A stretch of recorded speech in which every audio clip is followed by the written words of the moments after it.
Saan ka ba galing? Mawid na inate mo kanina. Ano nangyari? Sino ba yun? Ano ba? Isa lang. Hindi nakalaban. Kasi ang weird mo. Ang dami mong tanong na iniwan nung umalis ka. Okay, sige. Sabihin ko sa'yo si Kevs, kaibigan ko siya from Baguio. Kaibigan. Oo, kaibigan. Ba't mo tinataguan? Well, may ginawa kasi siya sa aking betrayal dati na hindi ko mapapatawad. Kaya, ayun, iniwasan ko na siya. Anong ginawa?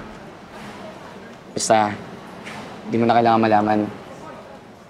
Ngayon, ipromise mo na lang sa akin na hindi ka na makikipag-usap sa kanya o makikipagkita, okay? Nalilito pa rin ako. Ano bang kasalanan niya sa'yo? Hindi mo na kailangan malaman. Sa mangako ka na lang. Okay? Okay. Promise. Promise.